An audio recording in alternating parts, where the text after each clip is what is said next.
Hi guys, my name is Zayed and I have Mark from Adelaide, Australia, Oscar from Dubai, United Emirates, and from England I have Aisha Aziz, who would be speaking about the current situation on the cricket.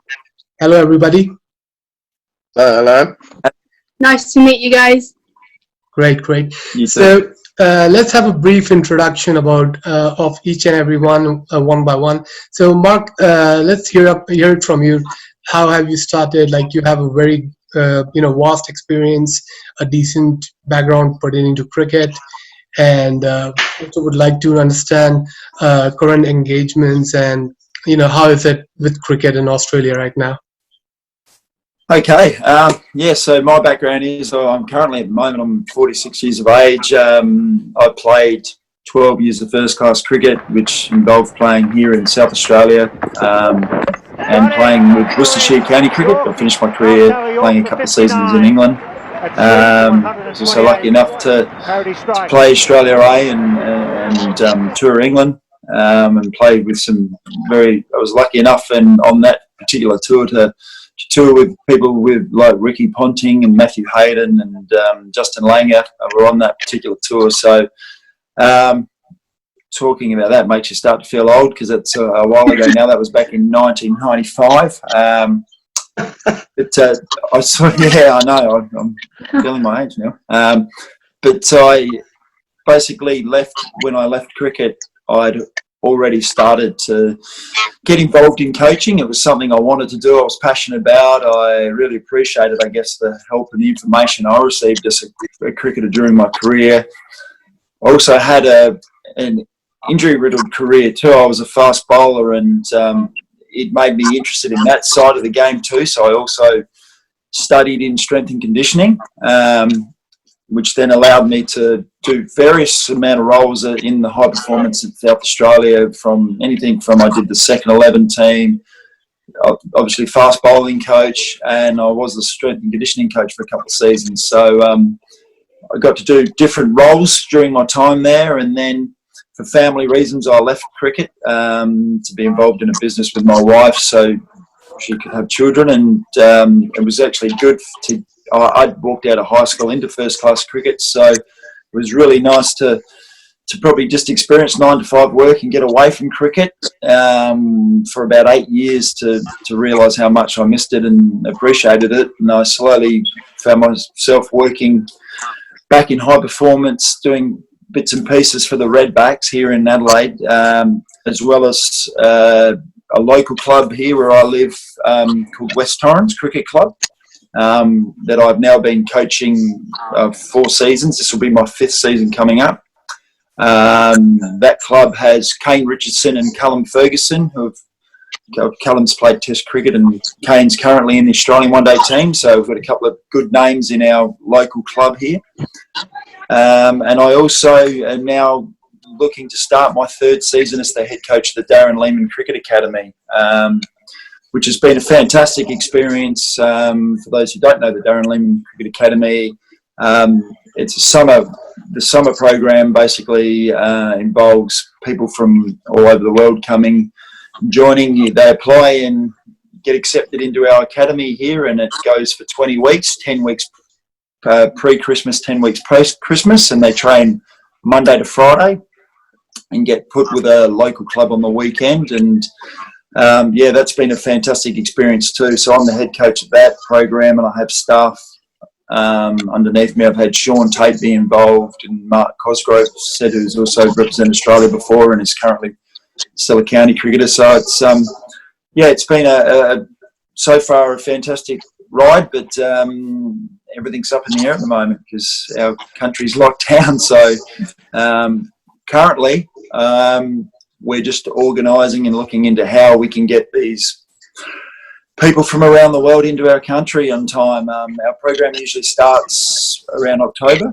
So at this stage, we've got a few options. It may be we do get them time, hopefully. If not, we may be pushed back to post-Christmas and see if we can delay our season and go, into April maybe. So at the moment, there's lots of I don't know about you guys, but lots of phone calls back and forwards and things.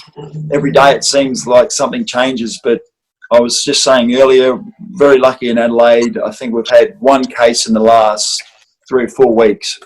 So it seems a little bit surreal here. When you watch the news, you feel that you see what's happening, especially in America and in England, and you think, oh, it's horrible. And yet we feel very lucky here in Adelaide because we feel like it's not so bad. We feel like things are normal until you go to the local shopping centre and you find you can't go. You know, you've got to space yourself and all the social distancing and all those sort of things. So yeah. But other than that, yeah, it's just, I guess, yeah, a matter of planning and waiting to see what happens. The local, I was also saying, the local cricket team here, the Redbacks, South Australian Redbacks, they just started training last week. So they've just started back in small groups training. Their head coach hasn't been named yet. We're fingers crossed, hoping it's going to be Jason Gillespie. In the meantime, yeah, they're just doing a little bit of fitness. So, yeah, things are still a little bit surreal at the moment here. But yet lots of kids and people are going back to sport as of this week. My own 2 children, they actually play. I've got 2 young daughters who play netball and hockey, and they've just gone back to training at the moment too. So things are starting to happen here. Yeah. So Mark, a quick question to you. Are you guys looking to start up with the Australian cricket upcoming week, like from Monday? Because I was in discussion with Nathan Horrocks a few days ago, and he's launching his spin bowling academy on the 1st of June. So is it something like, you guys are starting the cricket in Australia from 1st June? Yeah, well, the South Australian team have started. They started last week. So and at this time of the year, it's usually fitness-based anyway. So the strength and conditioning coaches have started doing all the initial fitness testing and all those sort of things. No doubt there's a few guys sneaking into the local indoor centres because winter's just hitting here now in Australia. So it's just starting to, we actually had not a bad day today, but the weather's come in and it's probably not a nice week coming up regards to the weather. So indoor centres are the go, and people will start to have hits. But the other sport that's very big in our country is obviously Australian rules football. And the announcement that will be starting, they've been starting training, but nationally that competition will be playing, I reckon, on the 13th of June. I think they play their second round. They got 1 round away before it all hit and got delayed. So in this country too, there's a lot of people that have got their mind on football getting back, because we're used to football taking over at this time of the year, and cricket's sort of been in the background, but cricket's slowly starting to kick in too. There's people wanting to have a hit and get moving again, but it's very early stages at this time of the year. Okay, that's great, Mark. So going to Oscar. Oscar, I've also been through your profile. As we have heard from Mark, you also have a great background, starting from Gary Christian Academy and your experiences in different countries. So please tell me about yourself, as to how has it been with you and cricket, and obviously the current situation with cricket in Dubai. Yeah, well, we're in Abu Dhabi, so it's not too far away. But I think, I stopped playing at about 23 to take up full-time coaching. That was while I was still studying at university, where I was doing sports science, all in relation to basically cricket. So I did a couple of specifications in fitness and coaching and psychology. Those were probably my main 3 fields, with coaching and psychology being the 2 strongest branches. I've been lucky. I've lived in India, Chennai, which is nice and warm generally.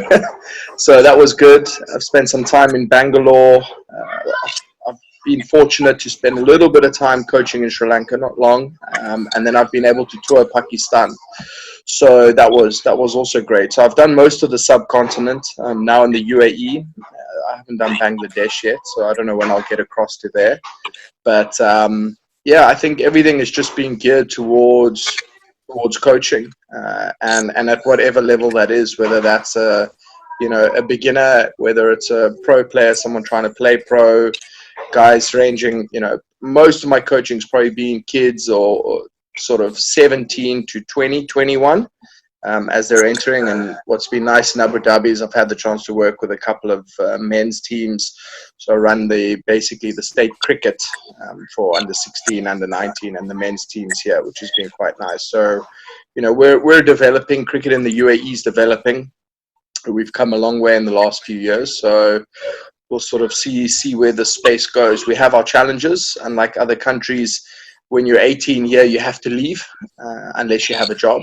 So it makes creating a pipeline extremely difficult because you spend all this time working with a player, and then at 18 they have to leave. So it's quite a big gap in your pipeline. But yeah, I guess it's pretty much been coaching for me, and I was. This is the longest I've ever been without coaching, without a doubt. I think we're almost at 3 months now, or whatever it is. So yeah, it's horrible. Not ideal. Okay, that's all. Great, Oscar. Australian flies here too.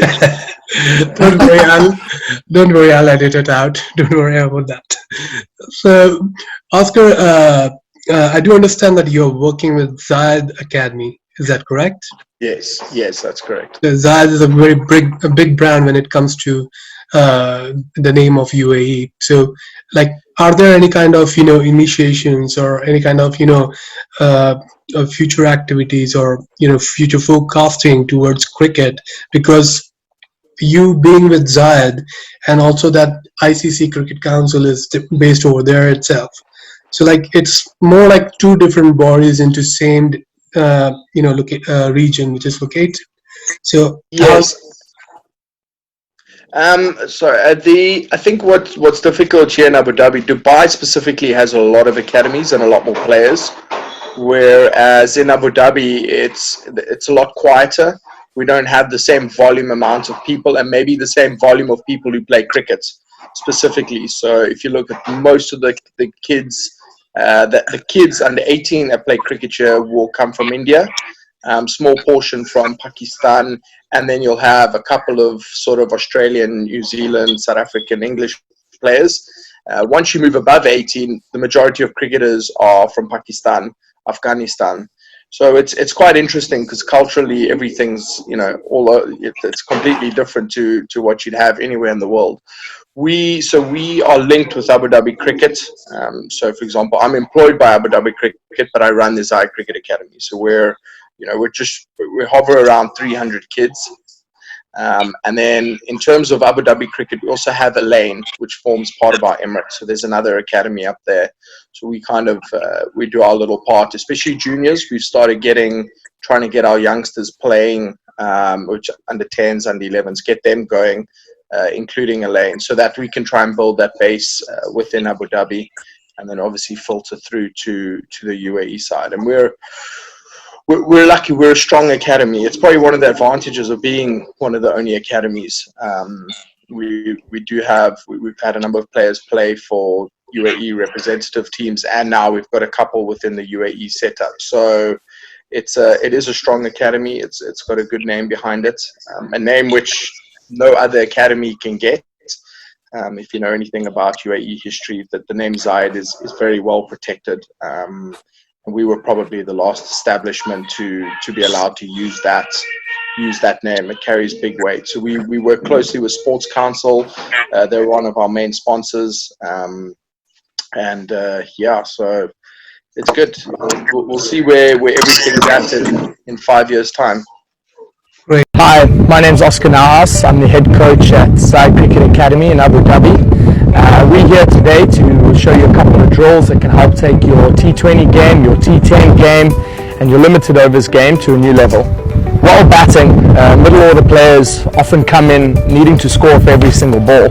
So these drills are designed to help a player come in and look for a single right from the get-go. It's important that they understand their decision making, and as a batsman you want to be able to hit the same ball 3 different areas, which gives you options and makes it very difficult for a captain to set a field to. We start off with just the 3 basic cones, and Anshul will be trying to hit the same delivery to each of the 3 cones. You'll see each cone is a different color, which makes it easy for a batsman to understand where he needs to hit the ball next. The progression is the coach will call out the color of the cone and then throw the ball wherever he wants to, and the player then has to adapt and hit the ball to that color.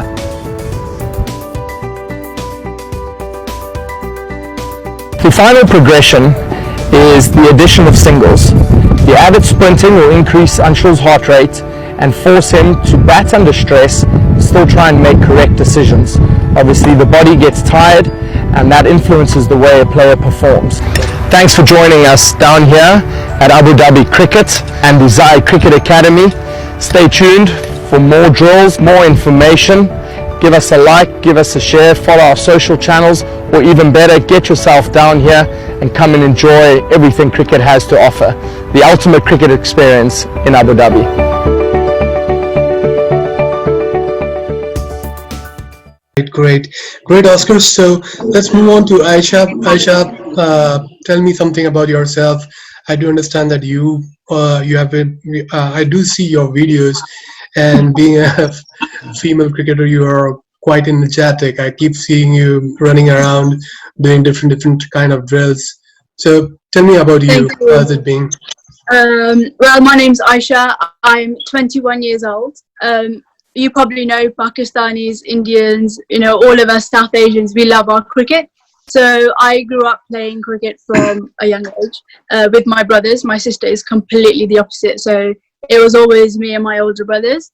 I grew up, I continued to play. I was always competitive, went into school, was always competitive playing my cricket. But back then there was nothing for girls. So I was always playing with a bunch of boys. Which got really competitive. A few hits there, here and there, but I managed it. I enjoyed it, and it made me a lot stronger growing up. And then went into school. I wasn't really academic, I'll be totally honest with you, but I knew what I wanted to do, and that was sports. But because of my grades, I wasn't able to go into university or college. But to be honest, I wasn't really interested in that. I knew what I wanted to do, and that was cricket. I left school. My parents, obviously, they wanted to push me, so they did push me. Ended up falling into a college and decided then I wanted to do public services. So by then I wanted to become a police officer. I did really well there actually, but on the side I was still playing my cricket. My friends, however, they were totally the opposite. None of them were interested in sports.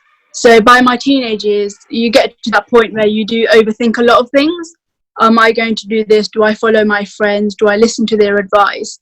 And at that point it was, don't play your cricket, you're a girl, you're older now, let it go kind of thing. And I did for 2 years. And I didn't know what I was doing with my life because I knew that cricket was something that I always wanted to do. And so by the time I was 16, I decided to leave and I pursued coaching because I wanted to become a professional cricketer.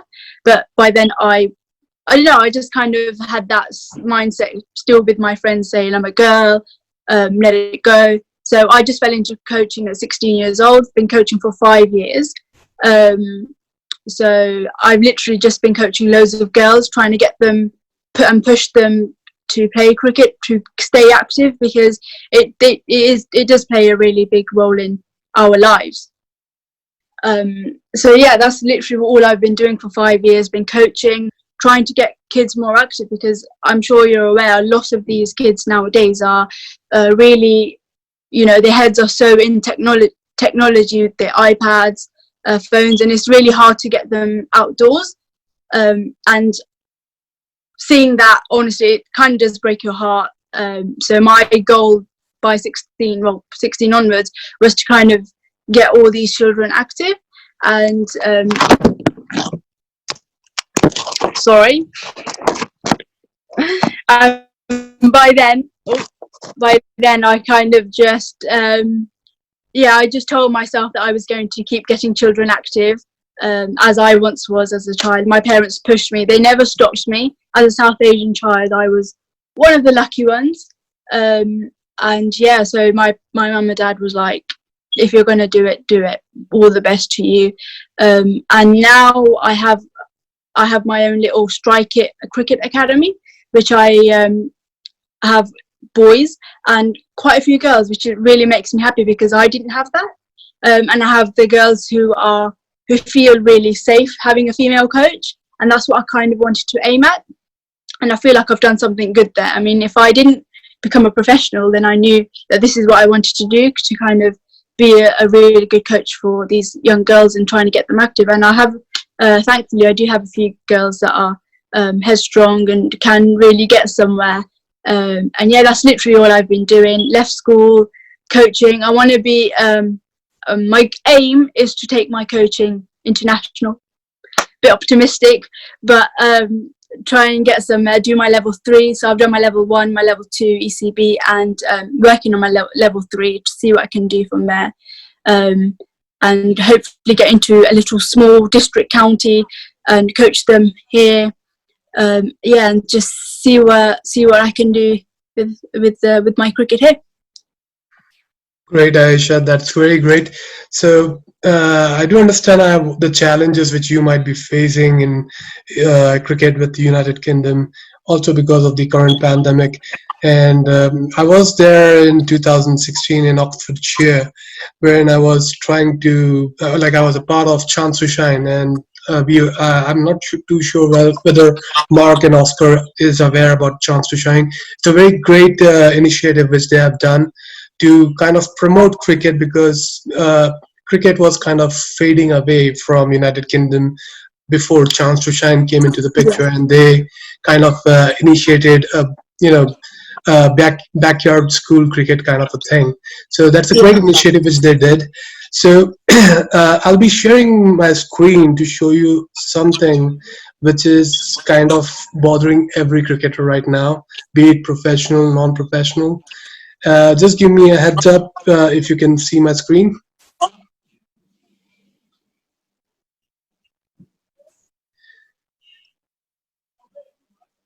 Can we? Currently buffering. Yep, it's just come up. Yeah. Okay, so we all know that this has come into the picture, that there is new guidelines coming into the picture, which talks about 6 points which we will have to adhere for cricket going forward. So no handshake in the matches, a great thing. So even like if you are friends or whatever it is, start of after the match you can't shake hands.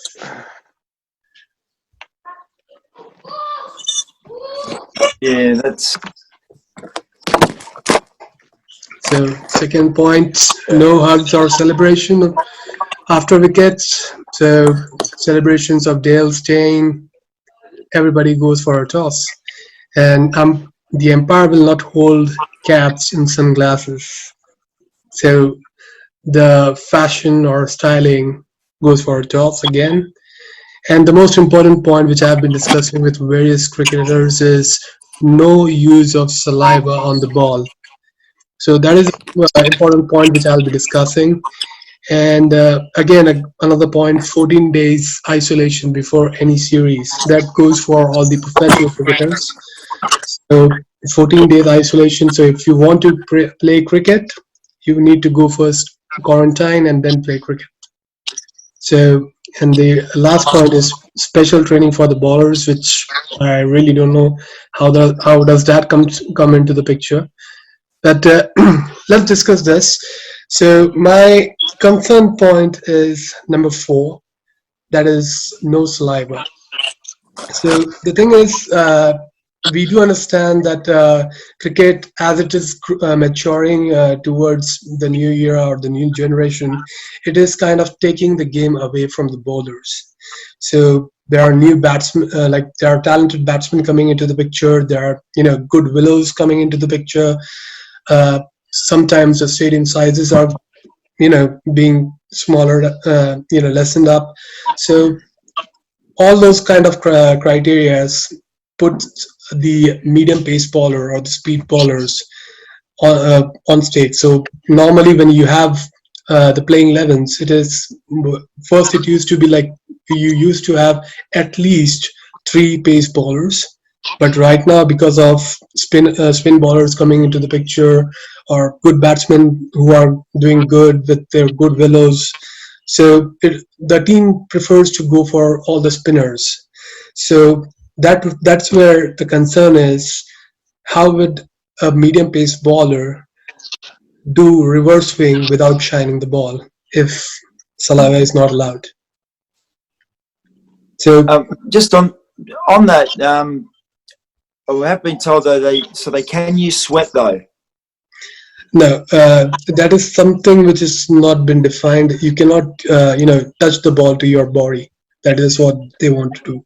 Okay, yeah. From what I'd heard, so I'm not sure on the latest, but I thought I'd heard that they were saying no saliva on the ball, but you can use body sweat. Which, if that's the case, then you shouldn't have a problem. Being a summer sport, we all sweat.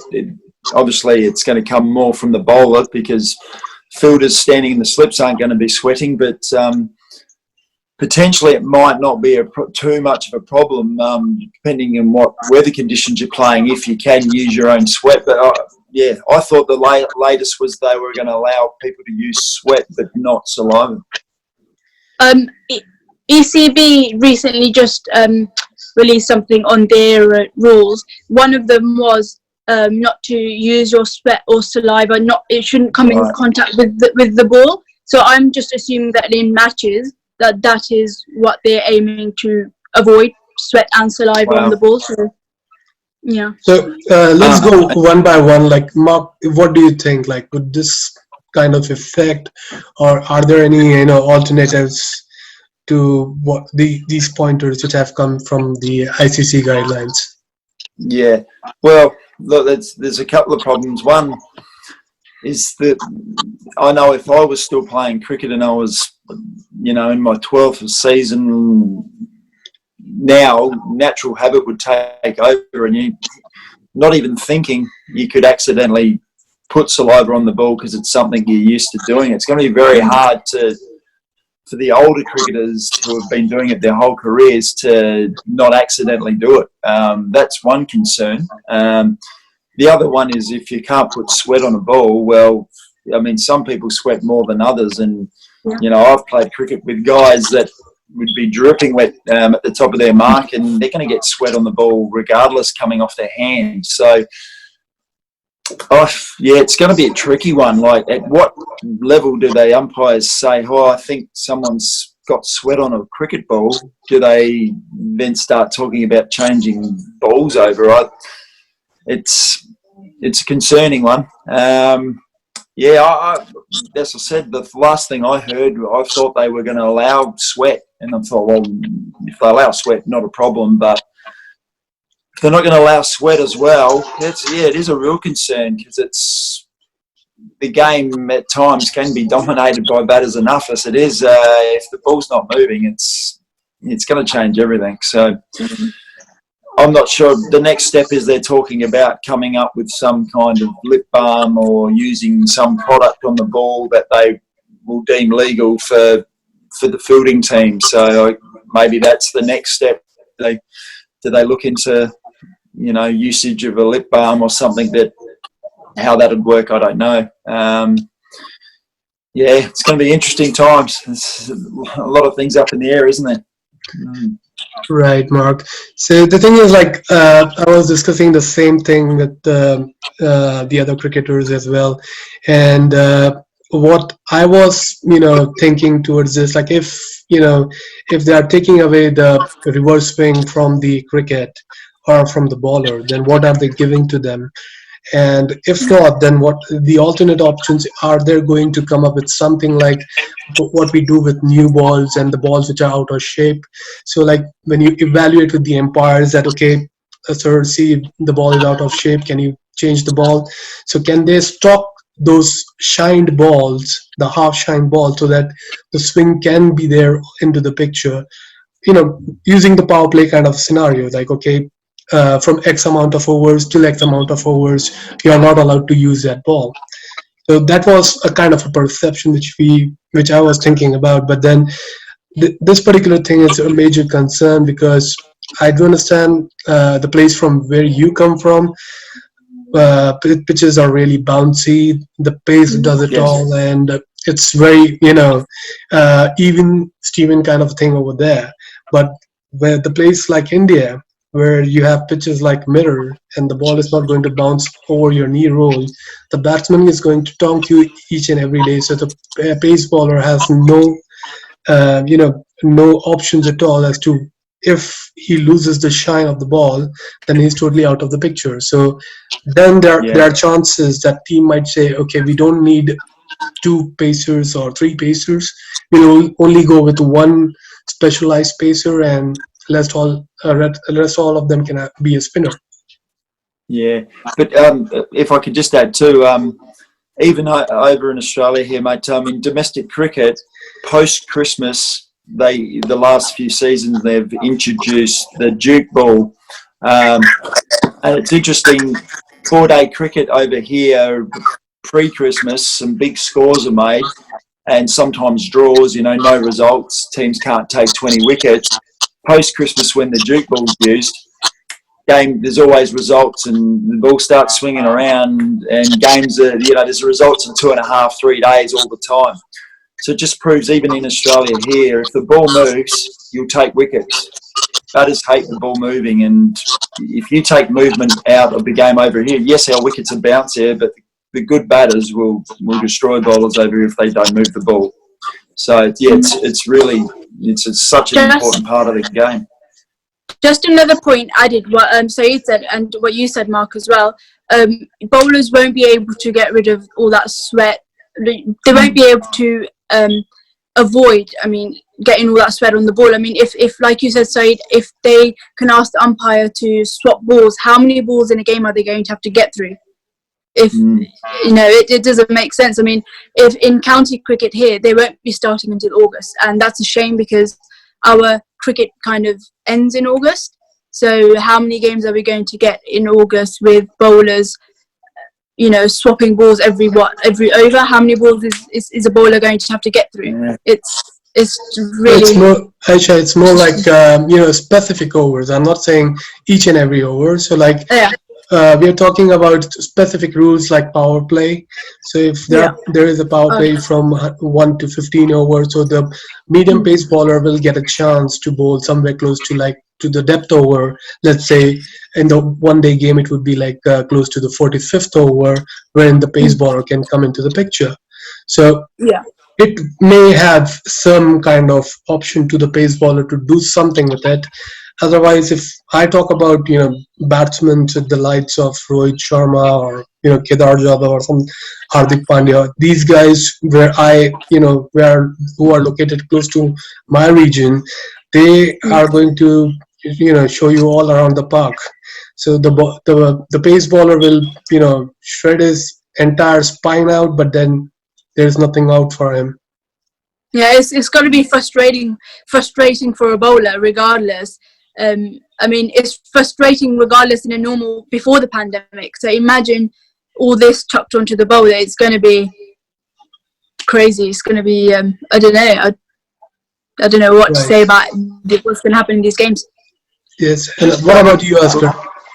I'm just curious because these are all like micro issues. So I don't. You see Bundesliga now returning. Players go into a change room. So are they all standing 2 meters apart within a change room?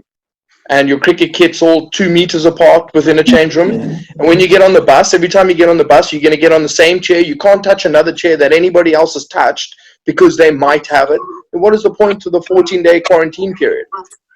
I get that you could get it from someone in a hotel, and the reality is you could get it going to the shop. But if you're going to do the whole quarantine period and you're going to try and establish that nobody has it, and you're going to be strict about where they're going to eat and their movements and those kinds of things, it just makes I don't understand how we can fabricate the game so much that I know that now I'm going to be having an old ball. It's going to be softer. So Pandya, you're not going to come in at 5. You're going to come in at 8, and we're going to send this guy in now because the ball might still move for 5 more overs. I mean, at some stage we're going to have to realize that either this is where the world is at, you know, or how, you know, where do we draw the line? Because you could go to the bus, you could go, I mean, unless you're playing in probably some of the biggest change rooms in the world, I would almost guarantee you that the moment those guys get off the field, they're high-fiving. They might not do it on camera, they'll do it in the change room. There is no doubt about it. So, Totally agree. I mean, I can understand the saliva part, because that you could probably control, but when you start going to things like sweat and, you know, don't give high fives and all of this. I mean, they're in the space. You're not going to put one player in each VIP box around the MCG, are you? And have a telephone conversation. So, you know, you're either in the space and you're clean and everybody gets on with it, or you're not. And we've seen that in the Premier League now. They've started. And a couple of guys from clubs have tested positive, but the other 95% of them, or even probably higher, 98, 99% of the players within that squad are still fine. So I think, you know, we're going to get to these ridiculous laws. Are we going to have guys running in, you know, Brett Lee with a cap and his sunnies on because he's got nowhere else to put it? Is he going to leave it on the field and give away 5 runs? I mean, like, I don't know. I mean, if we have I think there's going to be, you know, paranoia and frustration everywhere. I mean, even with the player, even if he thinks that he won't get it, deep down, he'll be really cautious. Everyone will be cautious on the bus, in the changing rooms. There will be lots of paranoia, and you've just got to see how they get on with it.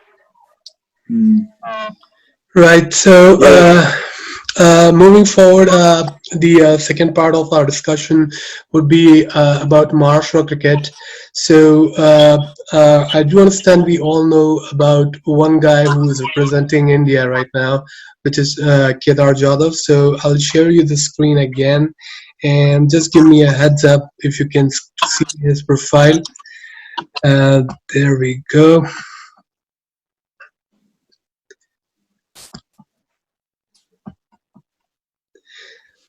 So this is one of the guys who is currently playing for India. Major teams: Chennai Super King, Delhi Daredevils, India A, India B. He has an unorthodox way of batting and a very unusual way of bowling, more like a spin version of Malinga. So let's. I've watched a fair amount of Chennai Super Kings, so I've seen him play and obviously play for India. I mean, I guess the only thing is that with Indian, cricketers in India, it's so difficult. There's so much competition and it's so ruthless. You know, if he'd played in another country, he would have played a lot more sort of international cricket. I don't know. I mean, I obviously don't know him personally, but. If you play, if Dhoni trusts you to play, you must have something about you. So that's probably the only thing I would say. If you can make that Chennai Super Kings lineup, then Dhoni obviously sees something in you, which says a lot. Right. So I believe I lost Aisha. She's disconnected. So let's move on to the other guy. And there is an interesting fact that this guy happens to be my brother. And he's closely related to Mark's, one of the guys.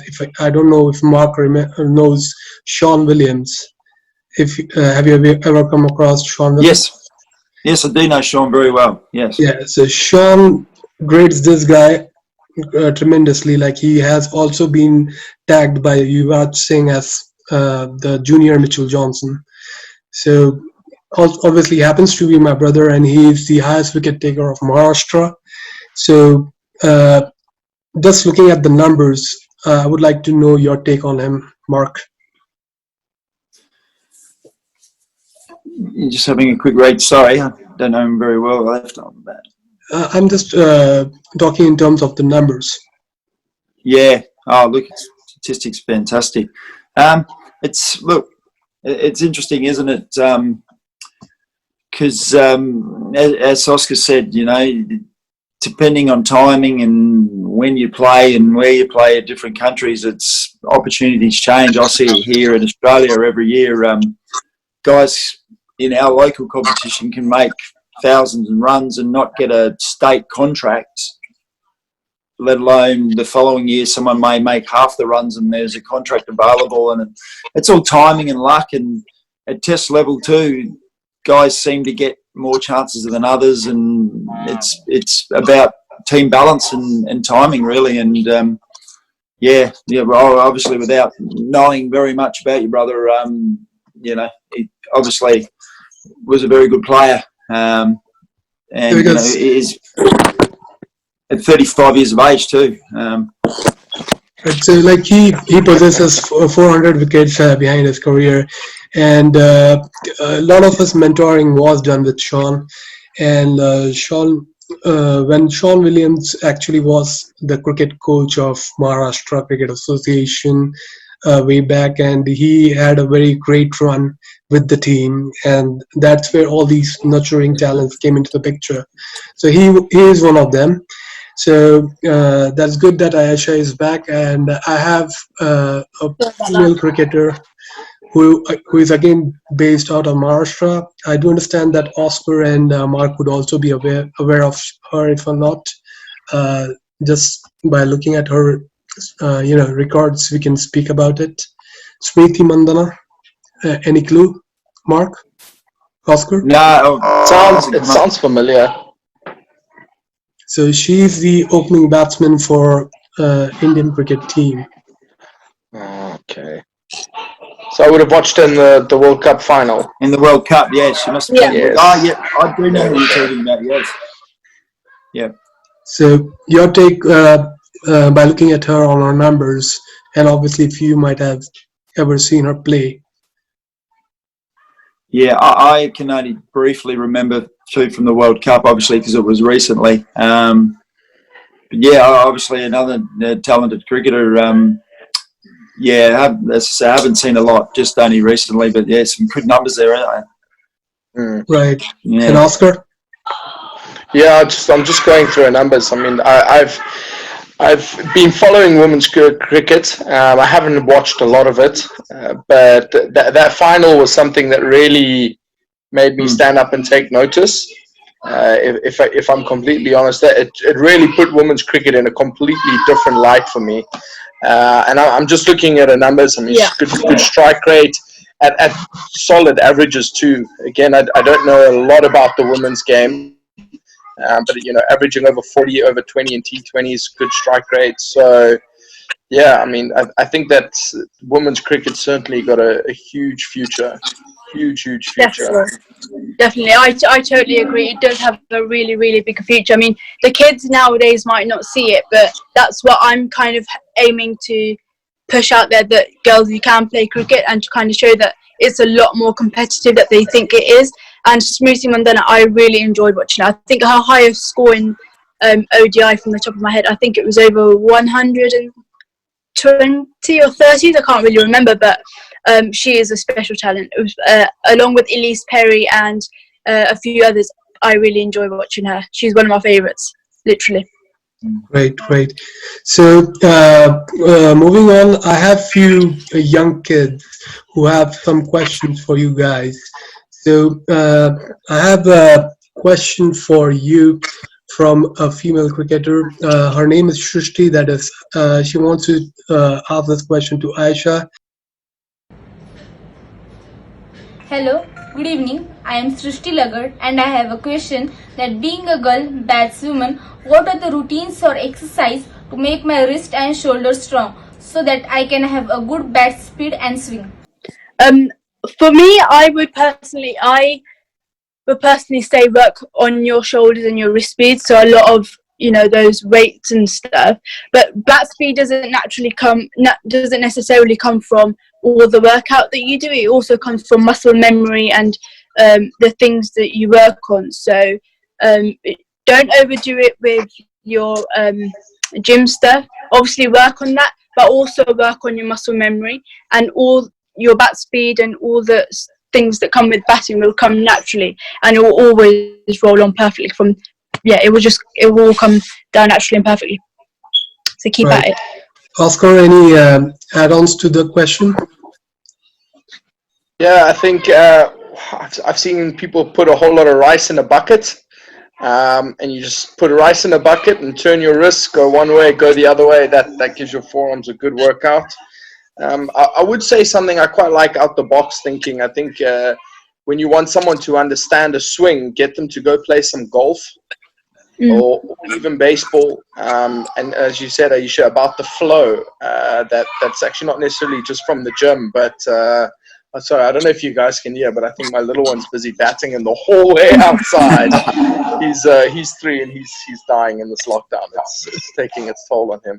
But yeah, I think you want to look at also trying to explore. So if you have a set where muscle memory or pattern that your body's used to, in order to break that, you've probably got to go way out of your comfort zone to experience something completely different. And I'm a big fan of sports like golf, baseball, and just getting players to explore those kinds of environments and see what they can take from that back into their cricket. Great, Oscar. What about you, Mark? Any add-ons to that question? Yeah, probably just to try, yes. Oscar said too, just to try things and experiment. Everyone's different, and different cues and different things work for different people. So, yeah, be open-minded to try these things, and find what works for you. But I also a big fan on video analysis. I know there's an argument that you can spend too much time on video, but I think sometimes seeing yourself do something helps you understand it too a little bit better. It's easy for the coach to tell you, what your movements are or where your bat's going, but when you actually see it for yourself, you become a believer, don't you? So I think that's another area, and I like to use when I'm working with my bowlers or batters, just to give them feedback at different times. Maybe not get obsessed with videoing all the time, but just bring it out when you need it, and just so they can see, so you get that buy-in, from the player. I agree with Mark. There's a lot of when we're coaching, the ECB kind of tell us, like what Mark said, whatever works for you. The ECB in our level 2 coaching children kind of said the same thing. If a child is, hitting the ball, striking it really well, don't change it. Or if it really desperately needs changing, change it. But if it's working for them and they're playing cricket properly, it's not illegal. Then honestly, if it works for them, then kind of work at that and kind of don't change it. Right. So I have another question coming in from another girl cricketer, which is Anjani Thakur.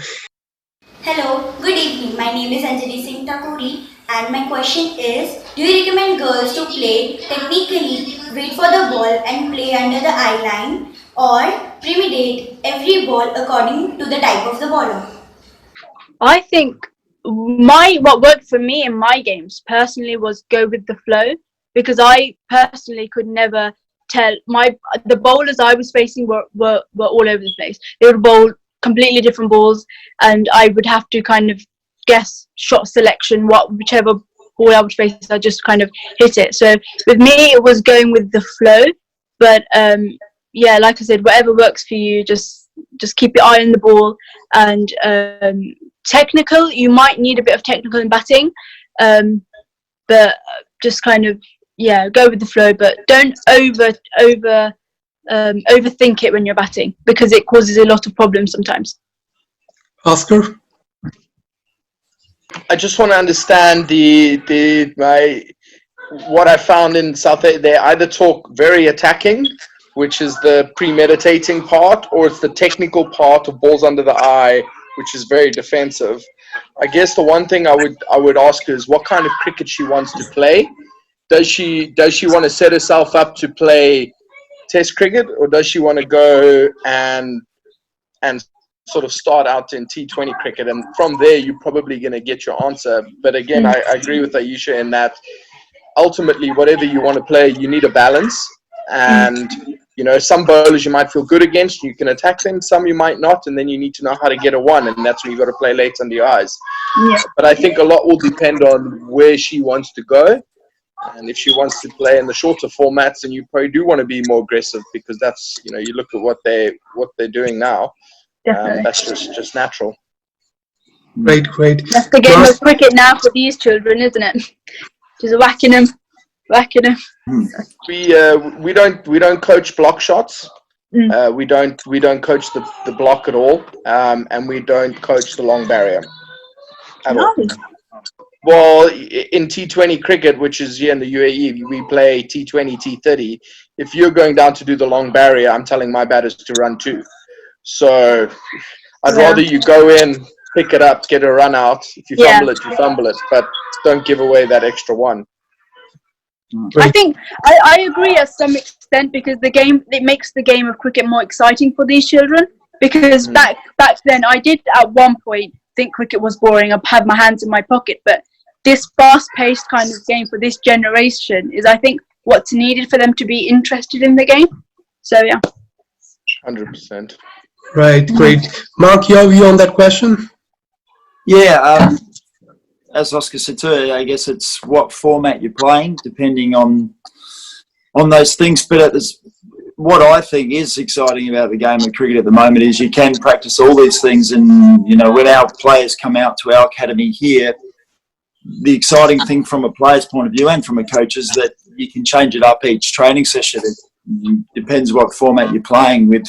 You know, the modern day cricketer needs to be able to do it all now. If you want to be a test cricketer, a one-day cricketer, T20 cricketer, you know, David Warner plays all three formats. So does Steve Smith for Australia. They have to practice it all, you know. And I think if you can't, you're going to struggle in one area than the other, aren't you? If you're playing the big shots and you're a bit looser and you're premeditating, you may find it hard in Test cricket. You might get found out in Test cricket, especially going over to England and the ball swinging around. You'd want to have a nice tight technique, wouldn't you? But and I think Australia found that out in the last Ashes. You know, some of the better one-day cricket performers started to struggle when it came to the Test cricket side of things. So, yeah, it's really about the modern-day cricket being good enough to practice all these things. Great. So I have another question, which is from Vedant Velapure, and he's... Hi sir, Vedant here. My question is, how can I improve cut shot perfection in indoors? Thank you. Young fella, right? Yeah. The most common thing I see with a cut shot with young kids is opening up. Their front leg comes around, starts to head towards mid wicket, and they're trying to hit the ball through the offside or through square, through point region. Probably just making sure they're set up that they stay side on. And also the best players of the cut shot I've seen in the game, they get up on their toes. They get up nice and high, up on their toes, and then they can choose where they want to hit the ball, whether they want to hit the ball in front of point to beat the fielder if he's on point, or to hit it behind point and pick the gaps. And, you know, there's some great players of the cut shot, particularly in this country, because there's more bounce, which allows the cut shot. And that's probably the main thing, just drilling and throwdowns, but making sure you're staying side on and you're getting up high on your toes so you can, at least worst case, cut down on the ball. That's the other thing you see is kids collapse when they play the shot and they wrist turn up and they hit the ball in the air and get caught. So just making sure you get up on your toes and you're rolling your wrist. Great. Yeah, I agree with that one. There's a lot of I work in a boys' academy, and there's a 13-year-old, right? I call it dinosaur arms. So when a child doesn't open up their arms, I call them dinosaur arms. So I'm like, I don't like dinosaur arms. I like, stretch your arms out. So with the cut shot, with a lot of problems that I've seen is they don't open up their arms. So they don't really go on. They don't go on their toes either, but they don't really extend. So a lot of cut shots come from extending those arms, going onto your toes, and really getting your eye onto the ball. So a lot of throwdowns might help that. Really close, quick balls coming straight at you. So try a bit of that. No dinosaur arms. Oscar? Then hit it. If you're playing a cut shot, I'm pretty sure it's short and wide. So Hit it as hard as you like, Verinda Sehwag style. No, I think you guys have covered. You've covered everything. Just don't do this little run down to third man thing. Don't do that. Rather die the valiant way and give it. Throw the full kitchen sink at it. Yeah. Don't nick it to the keeper. Yeah. Right. So one question is from Ayush Pawar. He is also a 12-year-old kid. Hello and good evening. My name is Ayush Pawar. I am right-arm leg spinner. My question is, how can I improve my wicket-taking consistency more? I guess the key to leg spin is to first of all is to get good at bowling your stock ball, returning the ball. I think, look, nothing wrong at training with practicing your variations and being involved with leg spin courses and watching the leg spinners talk about their craft. They've got 6 or 7 different kind of balls, but there's no good saying you can bowl 7 different variations of leg spin but you can't land any of them. I think it's really important that as a young child you actually learn to bowl a good leg spinner to start with, and at that level that'll be enough. If you can get the ball to come up and drop below the batsman's eyes and turn at a young age, you're going to have success anyway, and then it's when you start to work through the levels that you need to get that variation in, and then you need to know how to bowl the wrong one and the one that turns more, and they talk about the wrong end and then the wrong end that spins more, and the leggy and the leggy that spins more, and the dusra and all those sort of things, the flipper. But I think kids, like why kids are attracted to 2020, they get excited with the fast it's all happening, and I think young kids like to, I want to bowl this ball and I see him bowl that and I want to do this, and I think they can go down the wrong path that way. I mean, that's just my thoughts. I don't know if the other coaches agree, but I feel a young kid at this stage, really, let's land your leg spinner to start with, so you've got something to go to if you're having a bad day. But I'd like to see young kids be a little bit more patient and actually bowl their stock ball more when it comes to leg spin. I agree. The kids of today aren't patient. They just want to get the ball, get wickets, and get the game over and done with. But like Mark said, if you can really turn the ball and get that under the ball batsman's eyes, you're only going to keep getting better at it. If you can keep that consistent right there, you're only going to keep getting better and better, and the learning will come over the years. So you will learn as you go. So yeah. Great, Aisha. Yeah, What about Oscar? I'll just add something else there, and specifically for wrist spinners, is learn how to set proper fields. Because I think often the leg spinner comes on, especially at that young age, and you got to have your guys on. And I think even at men's cricket, you'll see guys are starting, with 3-4 guys on the boundary. And as a batter, from a batter's point of view, if the field is going from out to in, it's always more intimidating because it looks like you're starting to attack more. When you start with your field in and you get hit once or twice, or you bowl that long off with a full toss and you get hit, the field goes out, and that's immediately a defensive sign. So I would just say is just to add on to everyone else, just maybe spend some time looking at your field setting and where you want those guys out there, because you probably will bowl some bad balls, as most wrist spinners do, even at top level. So make sure that goes for a 1 or a wicket instead of a 4 if you can. Definitely. Yeah, bad bowling comes with the game. Yeah, well said, Oscar. I totally agree with that. That's a really important point, to keep the leg spinners in the game. The field placements are so important. That's one of the problems with getting leg spinners into the game of cricket. They get brought on, bad field, bowl 1 bad over, get hit out the ground, and they're off and they're out of the game. So it's important to keep them in the game. So yeah, I know Shane Warne would be very proud of you making that point. Lots of YouTube videos. Okay, and I have the final question for you guys before we conclude this session for today. So I have Rugved Chaudhary, and he says, Hello, good evening. I am Rugved Chaudhary, and I want to know how to play on drive and what are the drills for it which I can do at home on daily basis. That he always fails to implement an on drive during the practice or his match games. Is there any specific way to overcome on it? He fails to execute his on drive. Yeah. I'll start here. Maybe this goes back to Mark's point earlier on, maybe having a little video and seeing as to why that on drive's not working. I mean, it's not an easy shot, but it's the sort of shot that tells you that if your game is all in order, then you're doing everything well. Or if your game's in order, you'll be able to play that shot. So if you can't play that, you're most likely falling over, or the bottom hand's taking. There's something that's not right, and maybe that's where that video comes in. Have a little look at the video and see if you can spot why the ball's not going where you want it to go. I agree. If you make that video, you end up clocking, like you'll end up seeing that small little mistake that you're making, correct that, and I reckon that everything will come naturally. Like it just takes one mistake to fix them. It just takes one small thing that you need to fix, and a lot of it comes naturally straight after that. So keep working on it, try and make a video, and hopefully it'll all come together. Mark? Yeah. Without seeing him playing the shot, I'd guess, like Oscar said, if it's an on-drive, it's likely that he's falling over. Probably just a balance thing, especially if he's chipping in the air.